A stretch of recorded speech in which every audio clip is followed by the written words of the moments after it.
नमस्कार दोस्तों, जय श्री राम। कैसे आप सभी लोग? तो आप लोग को जिसका इंतज़ार था, वीकली एनालिसिस, वो मैं लेके वापस आ चुका हूँ।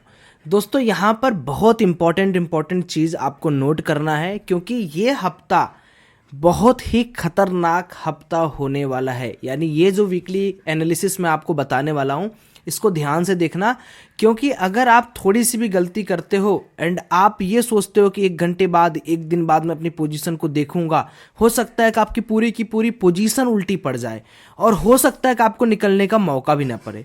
पहले सबसे इंपॉर्टेंट फेस पर हम लोग नज़र डालते हैं। क्या है? देखो भाई साहब, पिछले कुछ हफ्तों में जो डेटा आया है, उस डेटा को हम लोग अगर डिकोड करते हैं तो कुछ कुछ मेन चीज़ें आपको समझानी है मेरे को। पहली चीज़ ये, जो अमेरिका की जीडीपी ग्रोथ है वो ठीक ठाक है। जो ग्रोथ ऐड होना चाहिए था वो लो हो रहा है। जो आईटी कंपनीज के रिजल्ट अच्छे आने चाहिए वो बेकार आ रहे हैं। अपने इंडियन मार्केट में कुछ कुछ बैंकों के रिजल्ट अच्छे आए हैं, कुछ कुछ बैंकों के रिजल्ट खराब आए हैं, कुछ कंपनी के रिजल्ट अच्छे आ रहे हैं, कुछ के खराब आ रहे हैं।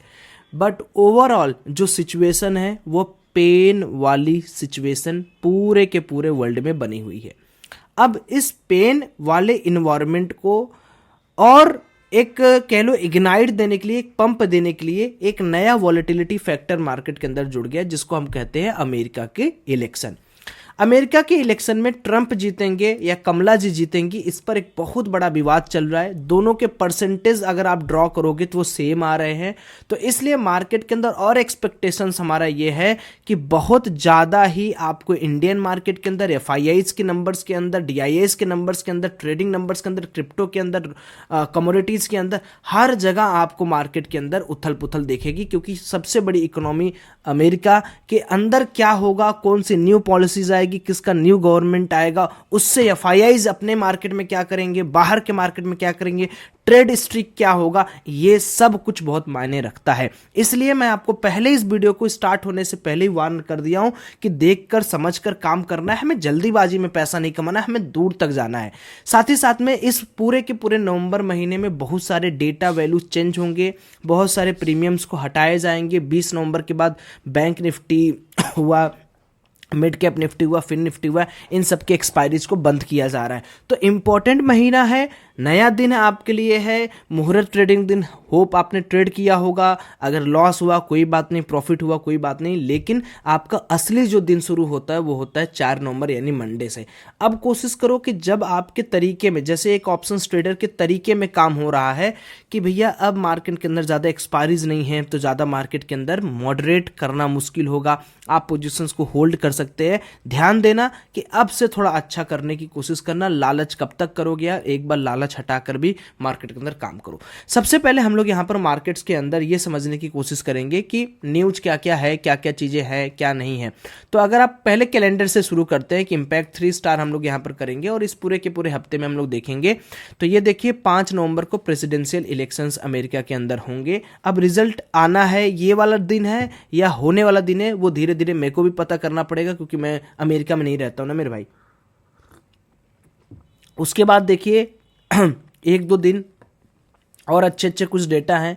फेड का इंटरेस्ट रेट डिसीजन भी इसी में है 8 नवंबर को, और फेड का प्रेस कॉन्फ्रेंस भी है आपका 8 नवंबर को। तो ये हफ्ता तो अपने आप में इतना बड़ा मैजेस्टिक हफ्ता है कि एक तो फेड का अनाउंसमेंट, और अगर फेड ने जो रेट कट किया था, अगर मान लो कि प्रेसिडेंशियल इलेक्शंस को इफेक्ट करने के लिए उन्होंने एक बार और रेट कट कर दिया, तो मुझे लगता है भैया तबाही आएगी मार्केट के अंदर। क्योंकि जिस तरीके से इकोनॉमी चल रही है, इन्फ्लेशन बढ़ रहा है, उसमें इतना एग्रेसिव रेट कट करना अच्छा नहीं है। और कहीं ना कहीं आरबीआई ने जो रेट नहीं कट किया है ना, उसके पीछे आप लोग कभी सोचो क्या चीज़ है। आरबीआई भी ये जानता है कि अगर हम फेड के साथ साथ रेट कट कर देते, क्योंकि अपनी इंडिया में स्थिति बरकरार है, अच्छी है, इनको पता है अगर हम आरबीआई होकर अगर हम फेड के साथ साथ रेट कट कर देते तो लोग हमें यही कहते हैं कि भैया आपने फेड की बात मानी है। और फेड, आपको भी पता है कि इस समय सबसे ज़्यादा दबाव किसका है? पॉलिटिकल प्रेशर की वजह से ये काम कर रहा है। ये तो रह गया इस हफ्ते की पूरी वारदात की क्या होने वाला, कैसा होने वाला। तो हफ्ता इंपॉर्टेंट है, आपको काम करना इंपॉर्टेंट है। अब हम लोग क्या कर लेते हैं, डायरेक्टली आ जाते हैं डेटा पॉइंट पर कि डेटा हमारा कैसे बना है, क्या बना है। सबसे पहले ओवाई चार्ट की एनालिसिस छोड़ दीजिए, वो बहुत मिक्स बना होगा। मैं आपको बैंक निफ्टी बता देता हूँ। तो जो मुहूर्त ट्रेडिंग के दिन मार्केट खुला था, हम लोग इसको ज़्यादा कंसिडर करेंगे नहीं। तो मुहूर्त ट्रेडिंग को मैं थोड़ा सा हटाऊंगा और मैं यहाँ पर 31 अक्टूबर को मार्केट अपना ओपन था क्या? हाँ, 31 अक्टूबर से लेकर 31 अक्टूबर के डेटा पर पेन पॉइंट निकालने की कोशिश करूंगा। तो 31 अक्टूबर के हिसाब से अभी market bearish to neutral stance पर है, मतलब ना ज़्यादा पॉजिटिव ना ज़्यादा नेगेटिव। बैंक निफ्टी ठीक ठाक है। निफ्टी की बात कर लेते हैं, इसको भी मैं 31 अक्टूबर के बेस पर ही डिकोड करूंगा। ये तो काफ़ी ज़्यादा बियरिश है, निफ्टी बियरिश है। मेरी तबीयत खराब है, आप लोग बाद में कमेंट में मत लिखना सौरभ भाई कॉफ़ी पी रहे थे, तबीयत खराब होने की वजह से ऐसा कर रहा हूँ, बोल नहीं पा रहा हूँ ज़्यादा मैं। और एक और देख लेते हैं फिन निफ्टी। फिन निफ्टी काफ़ी ज़्यादा बियरिश है, इसका मतलब जो भी लोन वाले सेगमेंट्स हैं उसके अंदर मार्केट के अंदर बियरिश मोमेंटम है। 31 तारीख का देख लेते हैं हम लोग, ये वाला मिड कैप निफ्टी भी बियरिश है। तो मार्केट का सेंटीमेंट क्या है? Sell on rise. ठीक है, ये पहला सेंटीमेंट हमने कैसे निकाला? ये सेंटीमेंट हमने निकाला सिर्फ और सिर्फ वाइट टेट्रा के जो डेटा डिकोडिंग। अब इतना डेटा अपन बैठ के डिकोड तो करेंगे नहीं, तो इसीलिए सॉफ्टवेयर की नीड होती है। अब एक बार आप ये भी देख लो कि मैक्स चीज़ें कहाँ पर बिगड़ रही हैं और कहाँ पर सही हैं। तो FII DI डेटा को देखें कैश स्टेटस में, तो भैया क्या इनको हो गया है, एक दिन इन्होंने मुहूर्त ट्रेडिंग के दिन भी इन्होंने बेच दिया यार। मतलब इनको मैं क्या बोलूं, 1 नवंबर का डेटा भी मैं फेच करवा दूंगा, मुहूर्त ट्रेडिंग के दिन भी मैंने डेटा देखा है कि ये लोग बेचा है, क्या बोला जाए। पार्टिसिपेंट वाई की बात कर लेते हैं, तो एक जो अच्छा फैक्टर है 31 तारीख का डेटा मैं देखूंगा। अच्छा क्या और खराब ही फैक्टर है कि लॉन्ग हुआ है रिटेलर और FIIs प्रो जो है वो शॉर्ट्स हुए हैं। तो मतलब वही मैं ओवरऑल बता रहा हूं आपको कि मार्केट के अंदर अप में सेल का यही फिगर मार्केट के अंदर बना हुआ है। अब जब हम लोग तो एक बार टेक्निकल थोड़ा देखेंगे तो समझ में आएगा कि क्या है कैसे है। अभी तो बहुत ज़्यादा हम लोग डेटा पर डिस्कशन कर रहे हैं। बाकी देखिए वाई एनालिसिस भी आप देखेंगे, अगर 60 मिनट का कर दिया जाए और डेट लगा दिए 31 तारीख का, तो यहाँ पर भी काफ़ी ज़्यादा निगेटिविटी दिख रही है। शॉर्ट बिल्डअप काफ़ी ज़्यादा है, 5 से 6 लाख शॉर्ट बिल्डअप है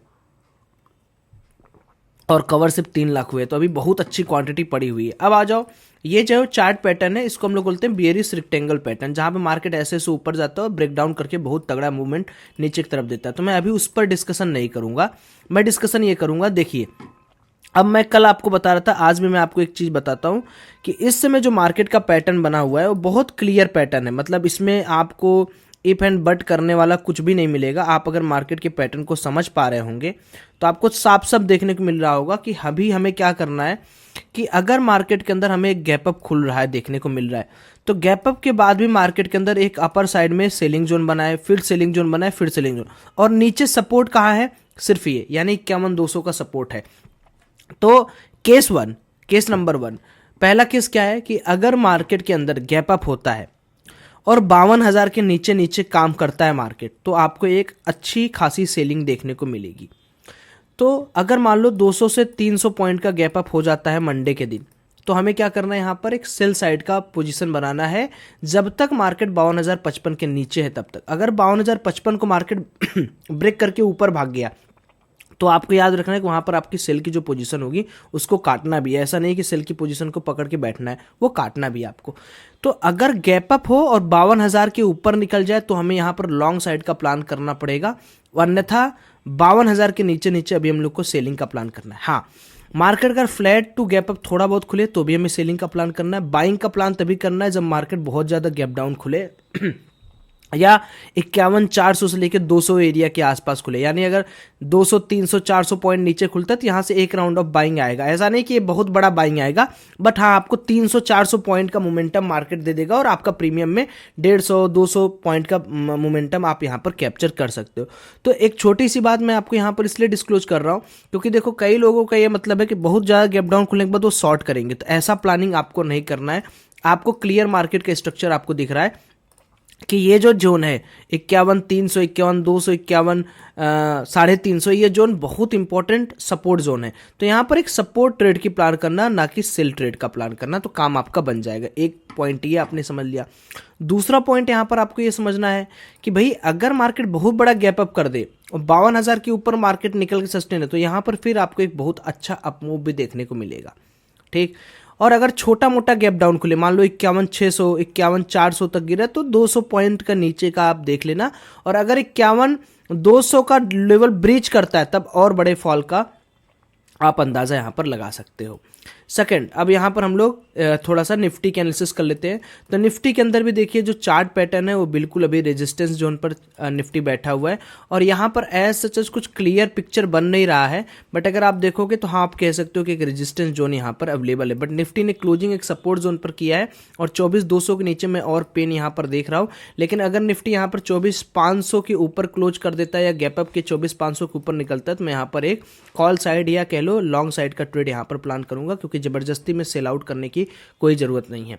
दूसरी चीज, अगर हम लोग चलिए बिटकॉइन की बात कर लेते हैं, तो बिटकॉइन के अंदर देखिए कल मैंने एक बहुत अच्छा यहाँ पर पैटर्न निकाला था, इंट्राडे पैटर्न था, बहुत अच्छा अपॉर्चुनिटी था बाइंग का, लेकिन वो $400-500 देके फिर मार्केट यहाँ से डंप हो गया। तो बिटकॉइन के अंदर अगर आप मोटा मोटा टाइम फ्रेम पे देखो, क्योंकि इसमें एक दिन का टाइम फ्रेम रहेगा तो ही ज़्यादा मजा देगा, तो अभी के लिए बिटकॉइन का देखो ये जो जोन है, ये पूरा का पूरा जोन डिसाइडिंग जोन है। अगर मार्केट यहाँ पर सस्टेन नहीं कर पाता और यहाँ पर इस तरीके से 911 EMA के नीचे अगर ये क्लिक करके रुक जाता है, तो और पॉसिबिलिटीज है कि मार्केट नीचे आ जाए। वरना अगर देखो इसमें सबसे ज्यादा इंपॉर्टेंट क्या है, इलेक्शन सेंटीमेंट। तो 5 नवंबर तक हो सकता है ये एक दिन में 2000 पॉइंट ऊपर 2000 पॉइंट नीचे, 2000 पॉइंट ऊपर 2000 पॉइंट नीचे।